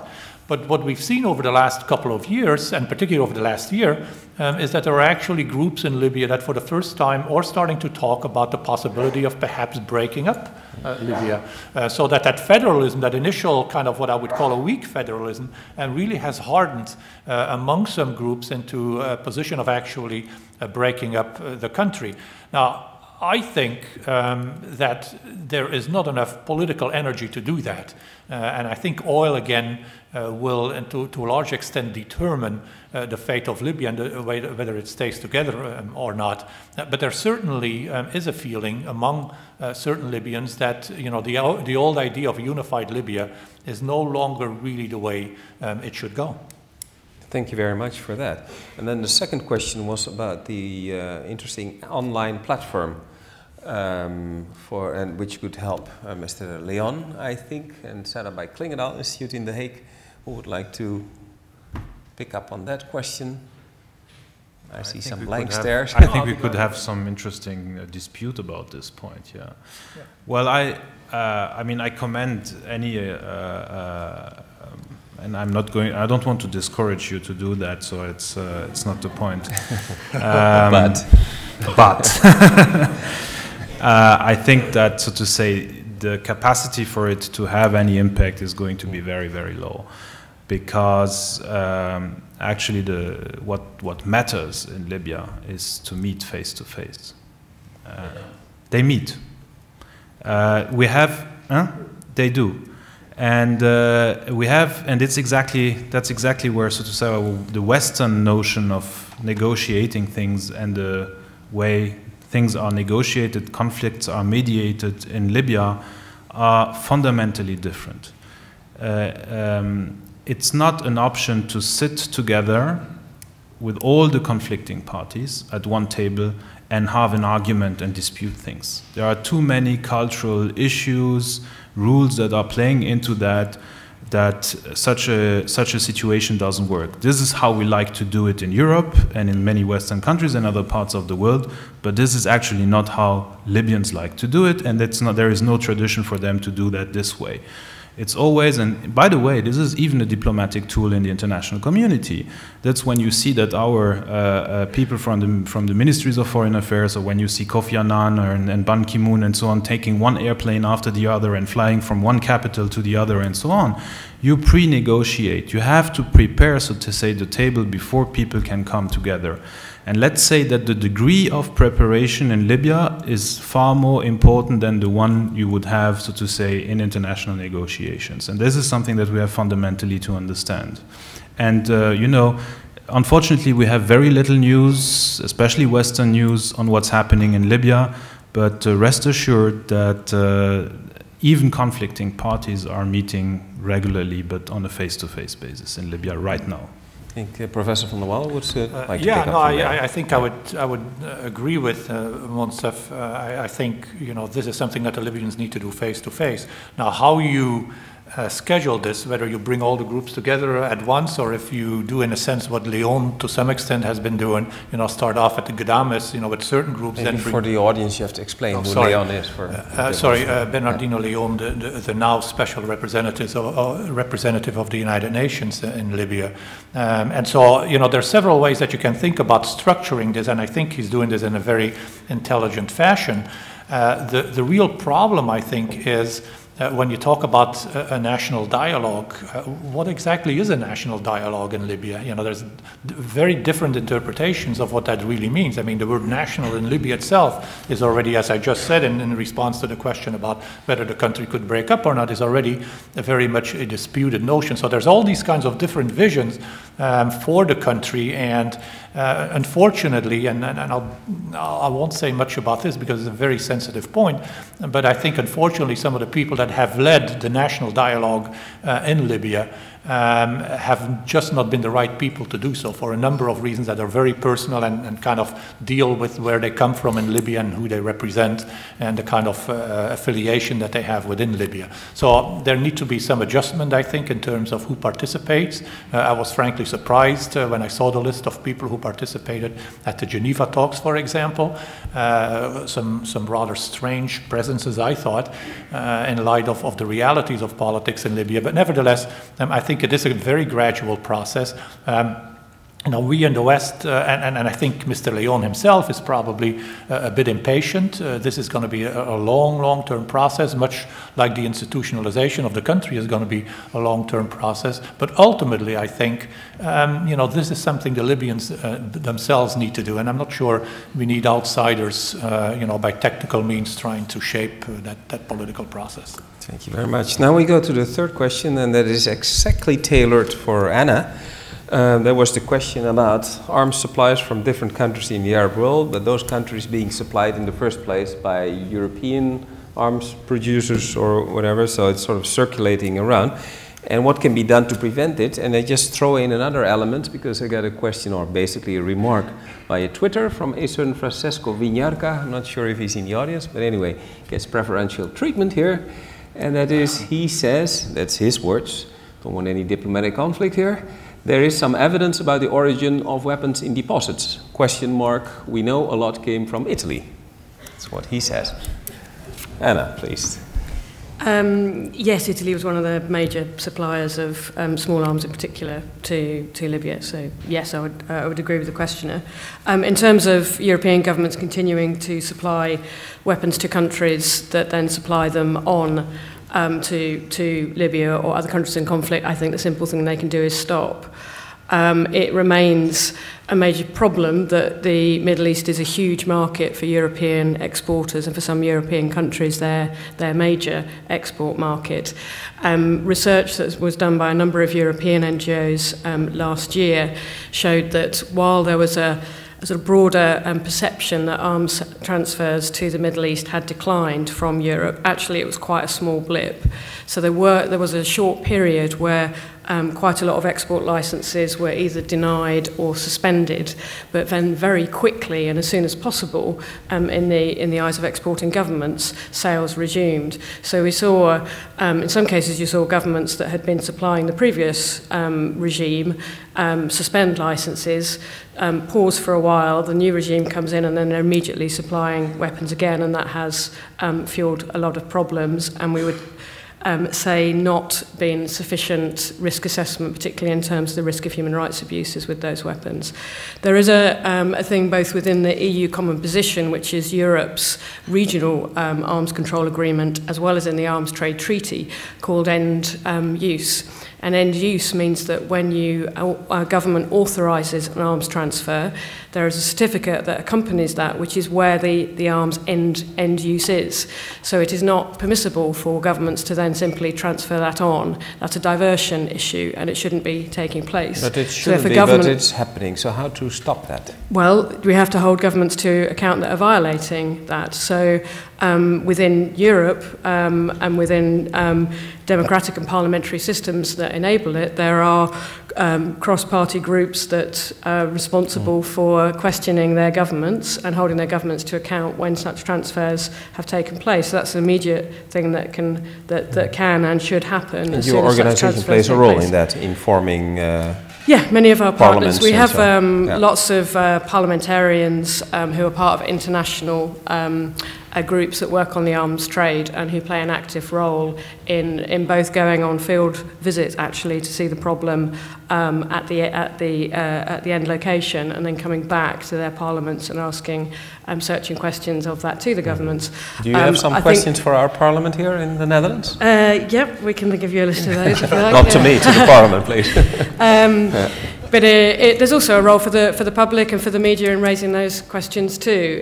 It shouldn't be happening. If governments who make public proclamations about how serious they are in reducing human rights cannot then turn around at the same time and sell weapons to a place, to end-use locations where human rights abuse are taking place. So yeah, you get a bit of an applause there. Okay, thanks very much. Satisfactory, I'm sure. Yeah, good. I see a thumbs up. Then we go to the next round of questions. There was a question from the gentleman. Oh, sorry. Yeah, sorry. No, we have to take that question because I think it's well, it has some, I think, philosophical aspect to it. So basically, the difference between peace and justice and which one should prevail. Yeah, I mean, it's a dilemma. And you're very good in dealing with dilemmas, I guess. You have to be if you become a Libya expert. But I think it was a really, really interesting question, and in part because of the way that the political process really worked itself out during the civil war, and the issue you raised, should you let Gaddafi escape, and so would that have brought about a better solution? There was about a 6-week period right at the beginning of the Civil War where there was an intense amount of diplomatic wrangling. We were writing the assessment report at the time at the United Nations, and so we got almost daily updates on what was happening. And there were a number of parties, particularly South African and President Zuma himself, who were really intent on making sure that Gaddafi could make an exit. And push that, and as a matter of fact, there were two, if I remember right, two personal visits from President Zuma to Gaddafi at the time, and it was a conditio sine qua non for Gaddafi. He just refused to consider stepping down, and that was very clearly relayed to the South Africans, to the African Union, and so on. So that option, and then because of the bombardment, and so that option very, very quickly ran out. Now, the second part of your question was, why is it that, or should we have done more once the war was over? And it's not an easy question to answer because there were a number of aspects to it here, but the two most important aspects, I think, were, first of all, that when the United Nations went into Libya, it was deliberately seen as what was called a mission with a light footprint. In other words, no blue helmets. We are here for capacity building, basically. And the second reason for that, really linked what informed that decision, was really the fact that the Transitional Council, Libya, made it very clear that they were not interested at all in any international help beyond, once the civil war had ended. So for those reasons, the mission emerged the way it did. Now, looking back in retrospect, of course, it would have been much better if part of the international community had stayed behind and first and foremost helped disarm the militias. But that didn't happen, in part for the reasons that I explained, because the NTC kept telling us that they would be able to do so, they could, they would be able to take care of it. And then the kind of dynamic that I described, where the militias, the revolutionary sector very quickly took over the political process, really overwhelmed the country. In retrospect, it would have been better, but that's really kind of Monday morning quarterbacking in a sense. Mm-hmm. Thank you very much. So now, with my small false start, we still go to the second round of questions. If you have a question, raise your hand. We did that block a little bit, but you were enthusiastic, so I will remember. But I think someone there way in the back. You could hardly see anything, so at least you get a chance to see something by standing up and asking your question. I'm Alida van der Veen. I've studied law and history, and I would like to hear from the panel on the situation of Libyan women. Am I right or am I wrong that Gaddafi did improve their position in Libyan society, upgrade their position within the family, their status within the family, give them access to school and university, allow them to move into the public sphere as civil servants, school teachers, maybe even police officers? Is there a huge backdrop now? Are they pushed back into the home, subordinated? Are they victims of gang rape, maybe afraid to talk about it? Are they subject of women trafficking? Is there forced labor trafficking, not only in trafficking in immigrants? Clear, I would like to hear this from Mr. Vandewalle or Mr. Kartas. Okay, please. there's lots of sub-questions. Basically, has the situation deteriorated for women now? There, yeah. Hi, I'm Orko Lucassen. I'm a student at Amsterdam University College. I had a question for Anna Macdonald about the ATT. Countries that make arms deals containing sensitive information regarding a possible threat for the national security don't have to disclose that information. Could this be used as a loophole for governments to make arms deals that would normally not satisfy regulations? Thank you very much. There's an expert in the audience. I can see the Arms Trade Treaty. No, that's not a hand, that's one of our colleagues scratching her hair. I see someone pointing at someone there. Who's that? Way in the back, yeah. It's only the people in the back who dare to ask questions. Henri Maton, just out of interest here. Could you shed some light on the fact of the oil price falling and being lower than $50 and what that might result in Libya and the situation, and maybe in the Middle East in general? Thank you. Thank you very much for that. We take one last question for this round. Yeah, you already asked a question, sorry. Yeah, we go there. Yeah. Thank you very much for this. Maybe wait for the mic. Might be a good idea. Sorry. Thank you very much for this interesting lecture. My name is Dirk Vandewalle. I used to be an intern at the Ministry of Foreign Affairs, but now I'm without a job, so if you could help me with that. No job applications here. I'll phrase my question now. Has to be a good question. Doesn't the way we talk about the situation in Libya, arms trafficking in general, say more about how we have about our perspective about this problem, and not so much about how people on the ground really need to deal and grasp with the realities of these problems? So the question is? Doesn't it really say much more about ourselves than it says about the people we need to help? Well, I have a hunch what the answer will be, but we go to the panel for the real answers, of course. So the first question, Professor Vandewalle, I think was for you, about the situation of women in Libya. Yeah. It's somehow a difficult question. It shouldn't be a difficult question to answer, but in a sense it is. I mean, yes, superficially there was a lot done for women under the Gaddafi regime.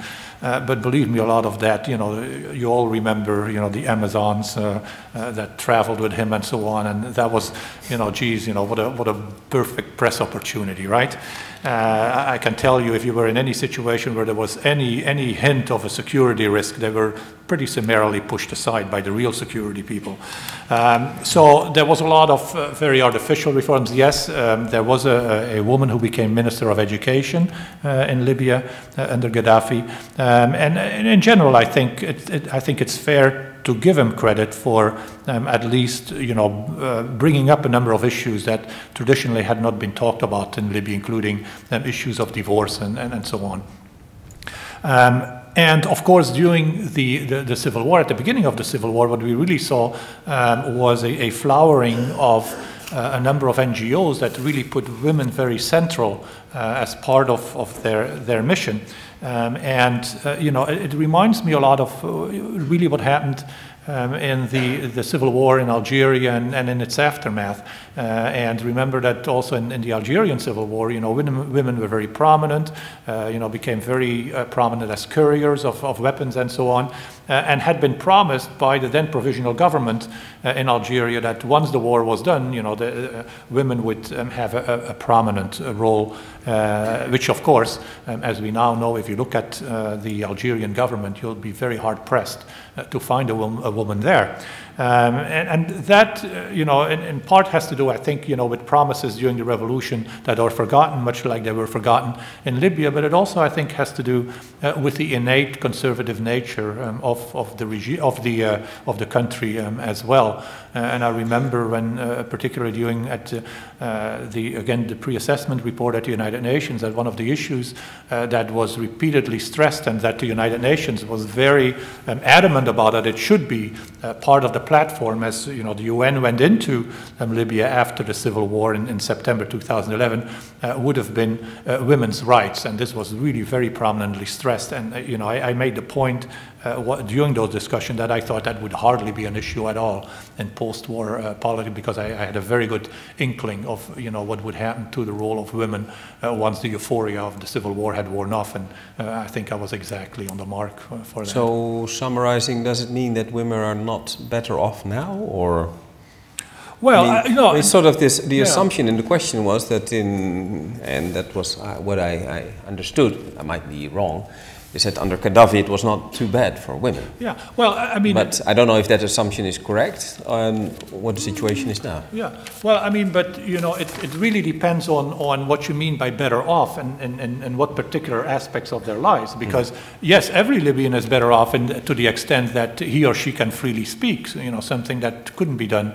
But in terms of actual rights, and of course, you know, we've only seen a very, very rough draft of the Constitution that is being written, so we don't really know yet exactly what the rights of women are going to be. That will be, you know, the pudding in the proof in the pudding, in a sense, and that is still a question at this point. And also in the current situation of instability and armed struggle, and so aren't women, I mean, worse off now? I mean, often in conflicts, women are the first victims of that. Is that the case too in Libya? Or is it a bit... But generally this is the case. I mean, this is nothing that is specific or about Libya. I mean, that's I mean, for me it's almost like, you know, so common sense. I mean, and that's exactly one of the issues and the concerns that we have when we're looking at small arms and light weapons, is that women are particularly targeted by armed violence. And they are specifically vulnerable to that. And then there is also the notion that, you know, rape is quite often used as a weapon against women, but also against communities, as a way also of humiliating communities, but also of inflicting psychological trauma to families and communities, and especially, of course, to the woman itself. And this is a phenomenon that we have seen, and there have been associations in Libya that have been exactly founded and to try to help women on those issues. But also the problem is that there is, you know, a very large taboo. I mean, for example, when we were conducting our household survey, and also when we were conducting focus groups, it was very, very difficult to address those topics because there is a huge taboo. So we don't have a lot of means to come up with numbers and evidence on those issues specifically that are someone is okay, that are you know, that we could, where we could put numbers on it, but we know that this is quite a common feature. Also when it comes to the rise of criminality, organized crime in Libya that we see now, women are also one of the prime targets of Could you follow that up with actually the last question, which was from the perspective from the people in Libya itself? How do they look at the situation? The question was, we from the West. It's more a kind of Western perspective on how arms trafficking is working. I would have basically two dimensions of answering that question. The first one is regarding, so to say, how Libyans see the situation and how they feel about what is going on. And honestly, I can't really remember having met a Libyan who was happy about the fact that there were so many arms circulating in the country, and it's possible that he had a couple of arms himself in the boot of his car, but that wasn't because it was, so to say, something that he thought was especially fancy to do or he was specifically keen to do, but it's in many cases really out of this sense of insecurity. You know, one of the response and one of the points that really struck us when we had this household survey is actually we asked people if they had someone they could turn to if they were a victim of a crime or if they were afraid of something. And over 50% of the respondents said no, they wouldn't know who in their neighborhood they could turn to. So when you're in such a situation, you know, this is quite rational reflections for a lot of people to say, well, I need weapons to protect myself, to protect home, to protect my family. And the problem is, so to say, these people are also in a kind of what we call a prisoner's dilemma. Why would I give up my weapons if I have no guarantee that I'm protected and the other ones are not giving up their weapons? And this is what is also always making it very difficult to have successful disarmament programs. And unfortunately, there are not so many good examples where these things work perfectly well. But again, I mean, you know, I'm not cynical and I'm not a defeatist. So I always say we have to continue and try and improve and learn from past mistakes. So on that notion, believe me, and you know, I had one very interesting little thing anecdote that I had when I was in Libya. I was sitting with a couple of young men, former revolutionaries, the true ones, so really those that were fighting at the beginning and who have all abandoned. There were no more members of any armed groups or whatsoever. They entered civil society. The other one was in business and so on. And we were driving. He was driving me back to my hotel, and he said, "You know, Libya is an incredible country." He said, in each and every car almost that you see that's passing by us, there are weapons. All over this place there are weapons, but actually look, there is almost nothing. We had coffee in front of the beach. We can walk in, well, the situation has deteriorated a lot since then, but there was still this kind of confidence among the people, and it wasn't this sense, and we didn't have, I never had a sense of insecurity actually when I was walking through Tripoli, even at night. And despite the fact that we knew that there were so many weapons there. So, you know, in their own perception, it's not like they're, you know, they have a special affinity to that. It's really because the circumstances are also driving those people to be in such vulnerable position where they think that the weapon is the only solution that they have. Okay. On the trafficking side, just because that's I think is short answer, please. Yeah. An important one. Again, I would like to really highlight and make it very clear that, and that is the dilemma. Informal trade, that is trade, for example, of subsidized powder milk between Algeria and Mali, northern Mali, or petrol or sugar and things like that. This is the main amount. Those are the main commodities of what is, so to say, trafficked or smuggled between the countries. And many border communities are in regions that have very little infrastructure, and it's one of the major sources of income for those people. And actually, they are the one also who are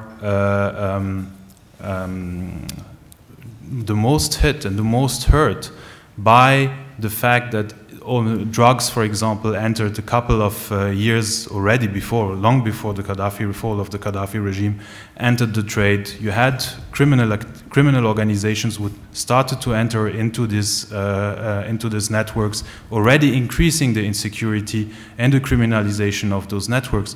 And actually, the communities that are living there are absolutely not keen on seeing weapons, drugs, and other things being trafficked across their border. And they could actually be the ally of border guards and protection forces if there was a way of conducting border management that would imply them and provide them certain, say, guarantees that their type of trade could be a little bit more formalized. Okay, so thanks very much for analyzing, giving us the bottom-up view, basically, the local perspective, but also coming up with some solutions, possibly for the Klingendahl project. Now we go to Anna. On the question, it was a very specific question by a gentleman, I think, who knows a lot about the ATT, about the Arms Trade Treaty, about disclosure, I think it was. Yeah, thanks. I'd say just quickly first on that previous point about the prevalence of weapons and people's desire to have them for protection, that disarmament programs, to be effective, need to go hand in hand with security sector reform programs, which means putting in place adequate and effective police forces that are accountable to communities and which provide communities with the actual safety and protection that that everybody feels that they need to have to live safely. So that's an important prerequisite when engaging in disarmament.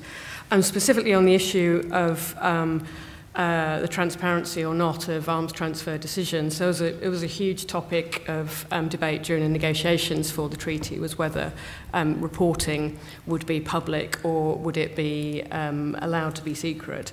Essentially, in the end, those governments who were pushing for secrecy lost out, because governments will be required to make their reports public on an annual basis.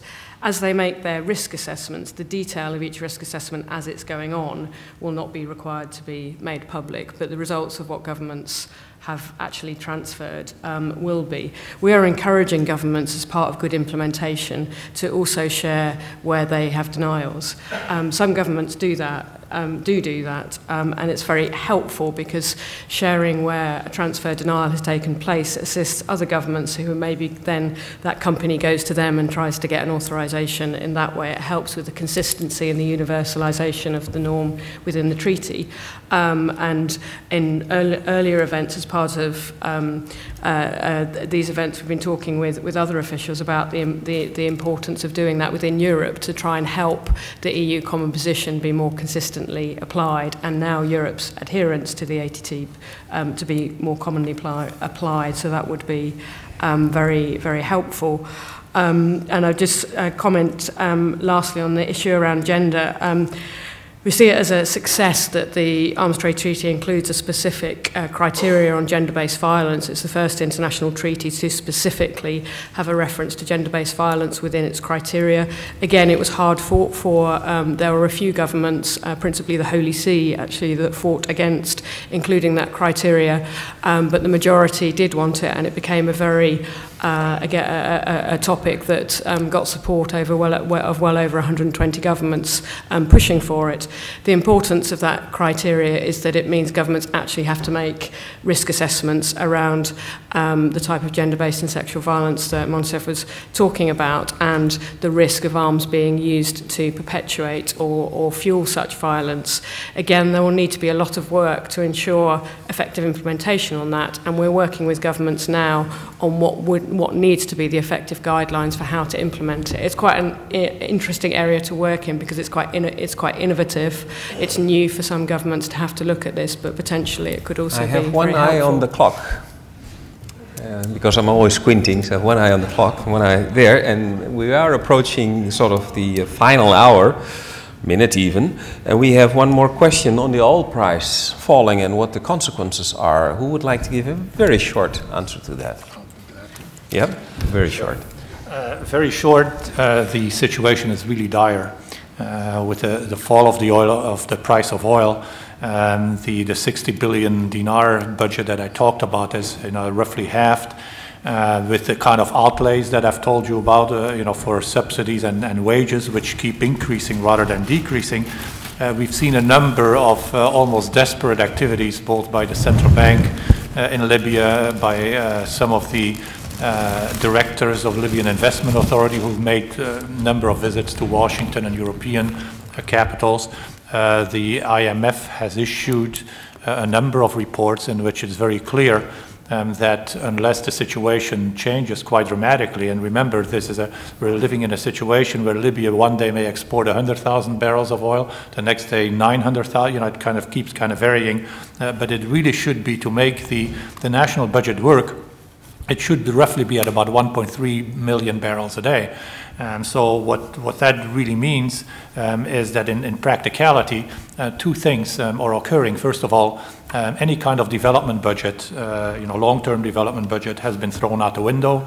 In Libya, in terms of current accounts, it's estimated that within 18 months to 24 months, Libya may actually be deficit spending, and will need to use even more of its international reserves than it's already using. Now that was, well, a short question, answer, okay. And I think very important, issue oil. I mean, oil affects all of us, the oil price, and I think maybe we should have another Henriette van Lynden lecture on the effects of the oil price and what's behind that, because there's a big discussion about that. But we're going to wind up. Now, before I thank our speakers here behind the panel, I would like to thank the people who have made this evening possible. Of course, people in the Rode Hoed, so maybe a warm round of applause for Aminata. And also for Aminata Kone, who's our stagiaire, who's organizing everything. I mean, she works for 20 people. And Laura Prak, Sofia Evertse, who will be her successor. Petra Smulders, of course, and now the speakers of this night. Got a few presents here. I hope they don't have it yet. I have here a nice book, Amsterdam, by Russell Shorto, so I think that would be something maybe for Anna. You haven't read it yet, I hope? No. Okay, you're welcome. Then a nice book about the golden age of the Netherlands, the 17th century. Let's see what we can learn from there. Some nice pictures in that. Thanks very much. Thank you. Thank you, Anna. And the embarrassment of riches, I think we all suffer from. Do you have it already in your library? No, I do not. You do not. Thank Be you. honest. Okay, thanks very much. And everyone is invited now. The bar is open. See you next time. Thank you.